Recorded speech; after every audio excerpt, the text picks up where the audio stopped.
Very few people experience something so traumatizing at a young age that it sticks with them forever. I'm one of those people. I was maybe 6 or 7 years old. My older brother and I grew up in a broken household. Our mom raised us. Our dad was a deadbeat and disappeared out of our lives. Our mom worked 2 jobs to provide for us.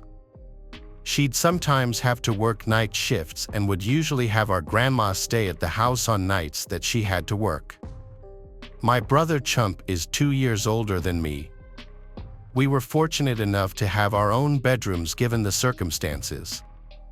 We lived in a small house, but for the 3 of us and on our mom's dime alone, it wasn't terrible. The area in which we lived wasn't amazing, though.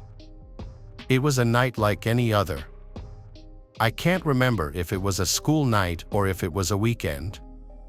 I don't remember any tiny details like that, but what I do remember is I was in the living room with my grandma. My grandma was watching TV, and I was playing with Legos on my Lego table.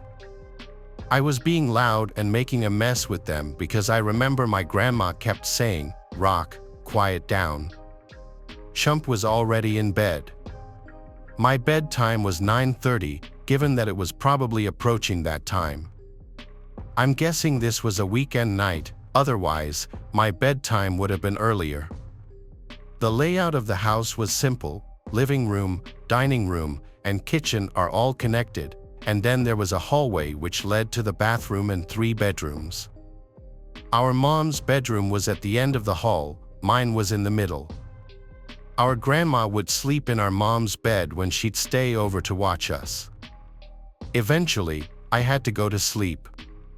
My grandma would always go to sleep early too, so right after saying good night to me, she would go to the bathroom to brush her teeth and stuff before going to sleep as well.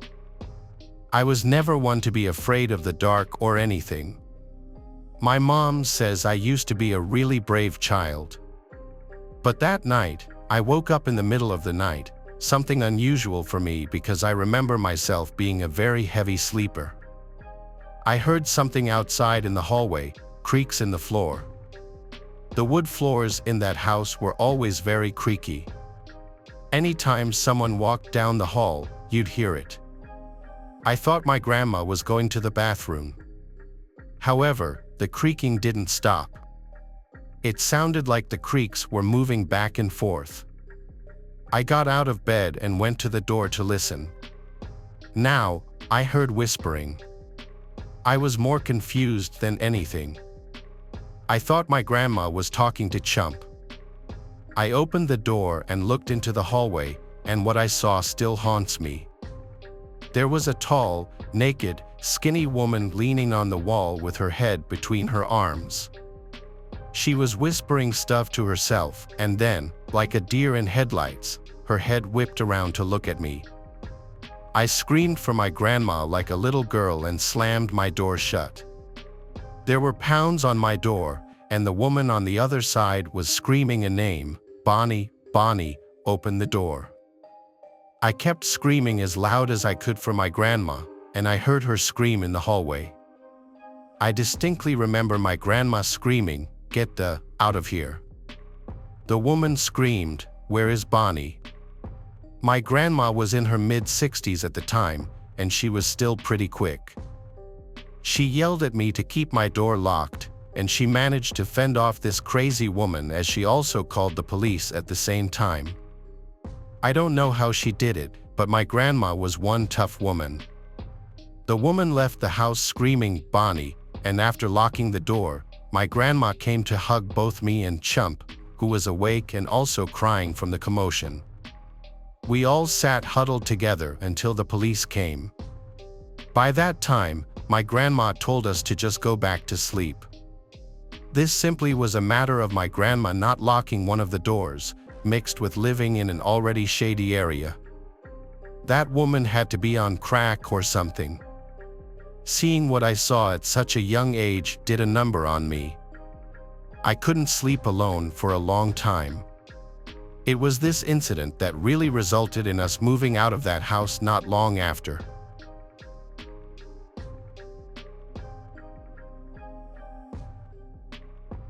Way back when I was a teenager, my friend's house was broken into. My mom was out of town, and I was at my friend Acer's house. We lived in a middle-class to upper-class neighborhood in the suburbs. Nothing super fancy, just a pretty average American home. All the houses looked similar in design, and they all had the same cookie-cutter, average-sized yard.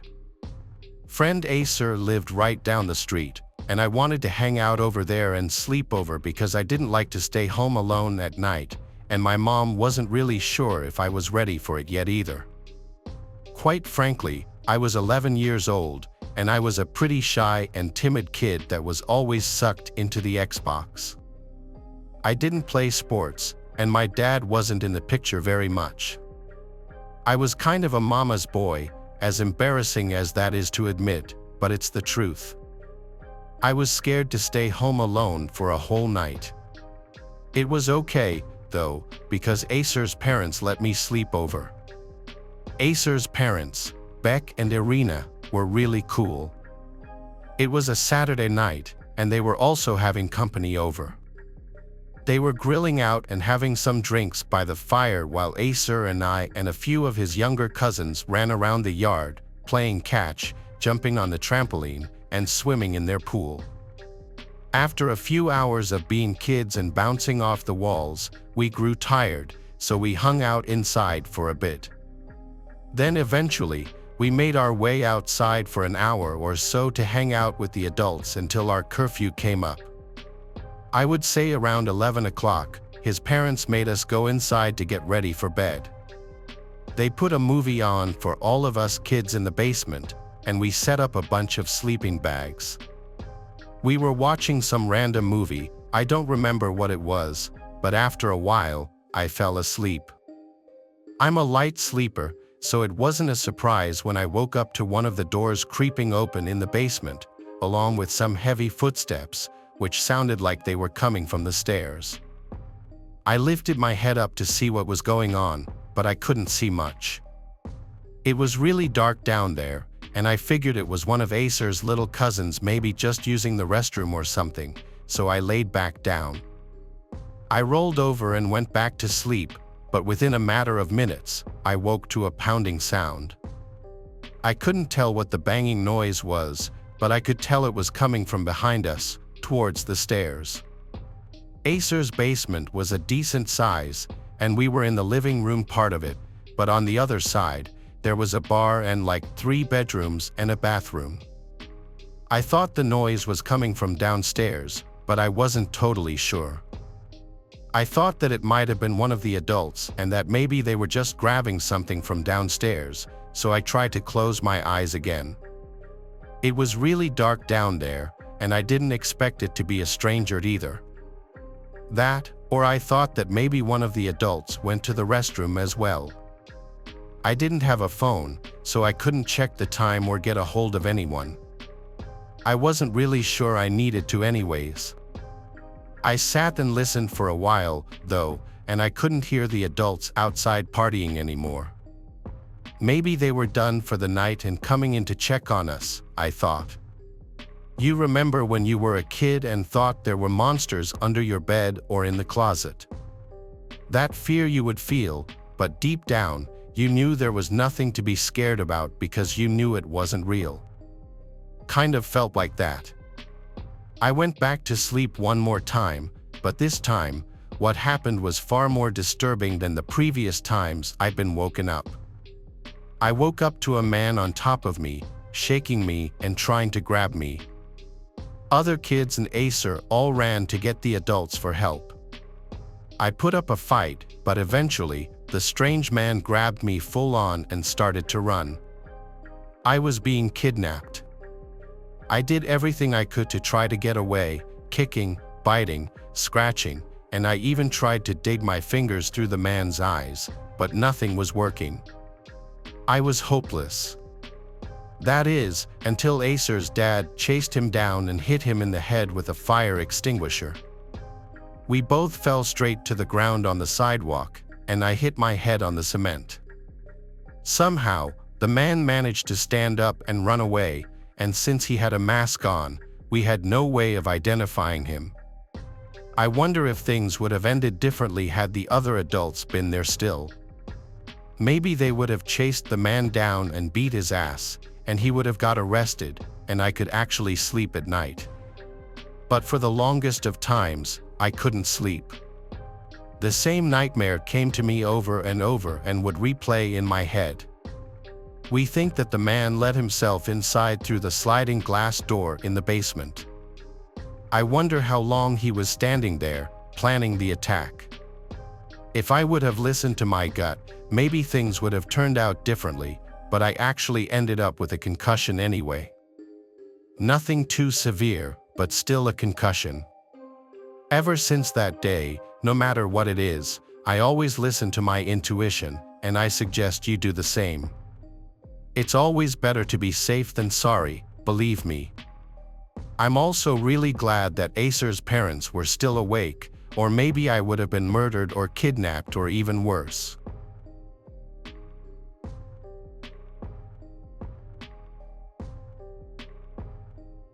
I work overnight at a warehouse a few miles out from my home. My schedule varies depending on the day, but I'm usually home between 4 and 6 in the morning. I was driving home from my exhausting shift, and all I could think about was getting in bed and passing out. I wasn't falling asleep behind the wheel, but I definitely wasn't fully awake either. I parked on the street in front of my house, walked in through the front door, then walked upstairs and fell into bed. It was one of those days where it just felt so good to be laying down. I was asleep in minutes. When I woke up, I was just as tired, if not more so. I wasn't even sure why I'd woken up in the first place. I rolled over and looked out the window, and it was still dark out, so it had to have been less than an hour since I got in bed. As I began to roll back over to sleep again, I noticed something that made me stop. My bedroom door was open. I stared at it for a good couple of seconds, just so confused by it. I never sleep with my door open. It always makes me feel uncomfortable. Coming home that day was a blur, though, so I couldn't actually remember closing the door, but it was just one of those things I knew I'd always do no matter what. I got up slowly and walked across the room. All the lights were off in the house, but I looked down the hallway outside my room as I closed the door. The second the door clicked, a sound came from the other side of the house. I don't know how to describe it, but it was like something moving for just a couple of seconds, then it stopped. My whole body froze, and I stood there for a minute listening for anything else. The silence was deafening now and only freaked me out more. I took a deep breath and opened the door again. In my head, I still didn't believe this was anything real. I was sure this was just me being scared over nothing, but I still wanted to check just to keep me from overthinking it. I walked across the hallway to the second bedroom, which was where I thought the sound had come from. The room only had a dresser and a bed in it, so there wasn't much to look around. I didn't see anything, so I started walking back until I heard a door in the hallway creaking open. I leaned over and saw a man stepping out of the closet between me and my bedroom. He was looking at me, and in that moment that we made eye contact, I recognized him. I quickly closed and locked the door to the room I was in, and I heard him run down the stairs and out of the house. Of course, I called 911 as soon as I was safe to go back to my room. The police said there were no signs of forced entry, so they said I must have left the front door unlocked. Again, I know I was tired, but that's just something I always do unconsciously, so I don't know if I can believe it. What scares me is that I know I had seen that man from somewhere before, but I have no idea where or when. It could have just been at the grocery store or walking through the city, but it all seems too coincidental. Also, I don't know how long he was inside my house for, but nothing was taken. I know he was likely the one to open my bedroom door while I was sleeping, though, which makes me really uneasy to even think about. He could have done anything or taken anything, but he didn't. Maybe when he opened my bedroom door, he recognized me too and decided not to do what he planned once he saw it was my house.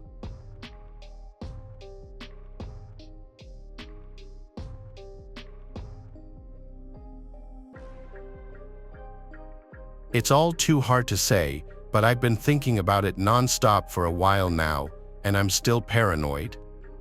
This happened in August of last year. I had taken a week off from work for a staycation at home. I had been living alone for the past few months after my roommate moved out, but I'd been working too much to really enjoy the space and freedom of living alone. This week was supposed to be my relaxing, me time that I never got to have. Unfortunately, it could not have been further from that. It was my second day off, and I was just chilling, watching TV, eating nice home-cooked meals, all of that kind of stuff, when I heard someone walk up to my front porch. It was midday, so I thought maybe the mailman or just some solicitor. But as I stayed sitting on the couch for a few minutes, I realized they still hadn't knocked or rang the doorbell. I never heard them walk away, so it got me curious. I got up and went over to the door to look out the peephole. Sure enough, someone was still on my porch. It was a man looking to be in his mid-30s, wearing a light sweatshirt and black jeans. He wasn't in front of the door, though. He was off to the side, looking around like he was searching for something. I thought of opening the door, but I was too nervous to confront him, so I just watched. After 40 seconds, the guy walked away quickly and got into a parked car on the road by my neighbor's house. Once I saw him drive away, I went out to investigate. Everything looked normal to me, at least everything in the area the man was looking around. I went back inside and mostly forgot about it. Within the hour, I took a nap, then made dinner a few hours later, and finally turned on a movie to finish off the night with. Sometime in the middle of it, there was a knock at the door. I paused the movie and went to see who it was. It was that man from earlier, this time standing in front of the door and seeming to be waiting for me to answer. I cracked the door open just enough to talk through. "Hey, I was hoping you'd help me out with something." I'd ask someone else, but nobody would answer, the man said right away with a big smile. "What do you need?" I asked. He went on to tell me this elaborate story about his car. Breaking down right next to my house, he pointed at it, and I immediately knew it was the same car I saw him drive away in earlier. Then he said all he needed was to use my phone to make a quick call. Knowing this was some sort of scam or something, I denied him right away and closed the door. I then looked through the peephole to make sure he left, but he didn't. His face grew excessively angry, and he banged on the door again.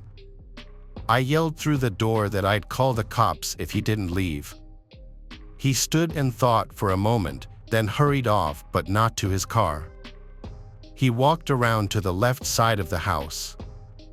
Fearing this was going to escalate, I dialed 911 and told them about the situation.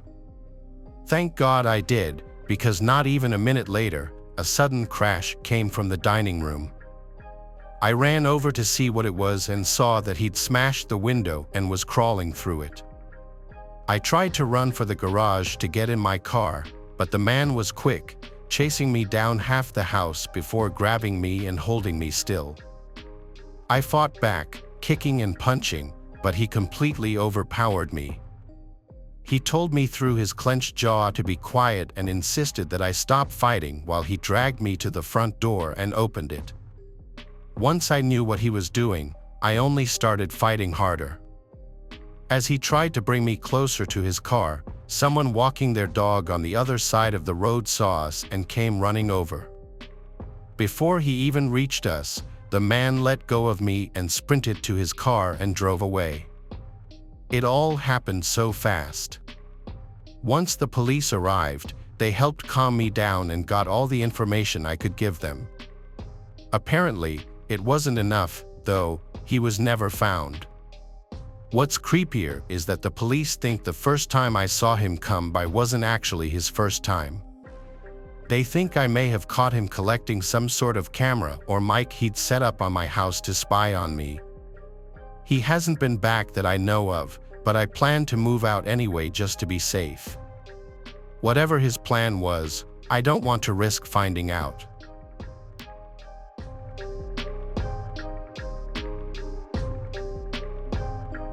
Thanks for watching the video. Subscribe to the channel and turn on notifications to watch the latest videos.